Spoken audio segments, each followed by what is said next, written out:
எல்லார்க்கும் பொல்லார்க்கும் நடுநின்ற ஞானிகட்கும் எல்லார்க்கும் வரமளித்த வாழ்வே என் சத்குருவே.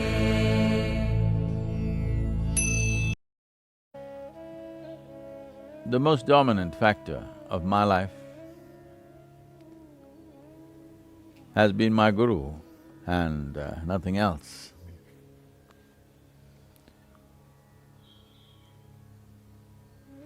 Even today in my mind, more than in my mind, literally in every crevice in my body, every pulsation in my system, and my very energy has…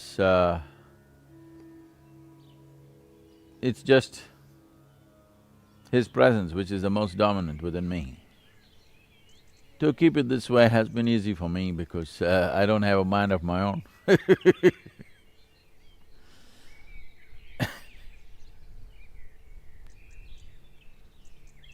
Because… probably because of this,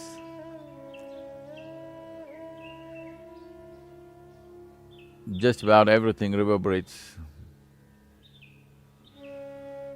which is not me but way beyond me, way bigger than me.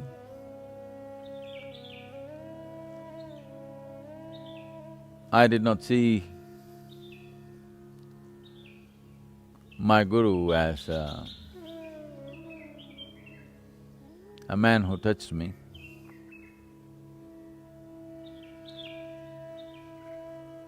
Though his touch brought me to the highest level of experience and a revelation of life and beyond.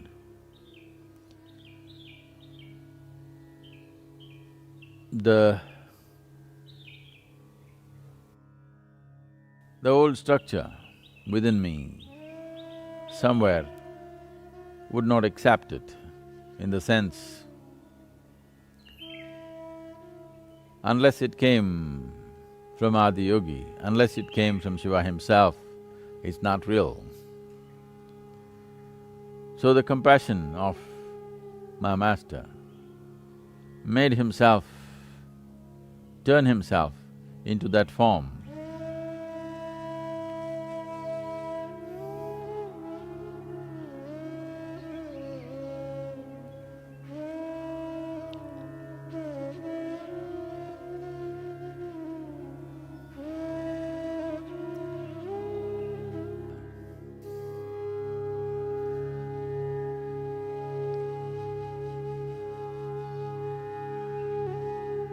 I don't know if this was his act, that he turned himself this way, or that's how he really was at that time.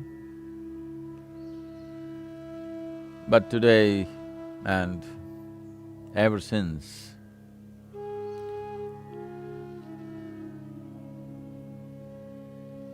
this has left me in a place where I don't have to make any attempt to know anything. Whatever I need to know, he and he are there so it's just there all the time.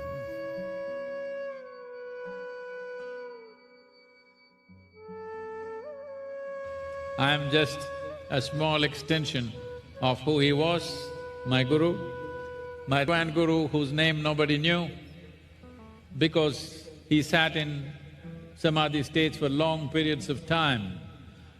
Near the Palani hills, people called him Palani Swami. I must tell you this. He softened his energies in a certain way. There are many dimensions. One thing that will be of some use to you tonight is, it so happened that he was near the Palani hills and more people started gathering around him than going to the temple. So the priests and pandits of the place were little agitated that people are gathering around this ascetic, they're not even coming to the temple. So they wanted to find some fault with him They wanted to find something wrong with him. They were looking and they found. Well, when people want to find fault with something, there are various levels of expertise in this. So they found fault with him. The fault that they found with him was, they said, he's uttering God's name, he's uttering Shiva's name. Even during the time of defecation, they said this is a sacrilege, he must be punished for this. But the real issue is, people are gathering around him. The devotees who come, they're not even going to the temple, they're gathering around him, that was the main problem.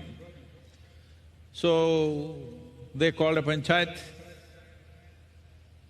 Then they said, this man is uttering Shiva's name. So, they decided this and they brought him to pass a judgment on him. He came and sat down. He sat there with his eyes closed, mouth closed, but loud and clear, everybody could hear the sound Shambho reverberating from his body. He did not open his mouth, he did not open his eyes, he simply sat there, the sound Shambho just reverberated. This was the end of their project that they had for him. And later on, when he decided to shed his body, he went up this mountain. On the seventh hill, he shed his body upon this mountain. That is why we are sitting here at the foothills of the sacred mountains. For me, this is not a mountain, this is a temple. Shambho,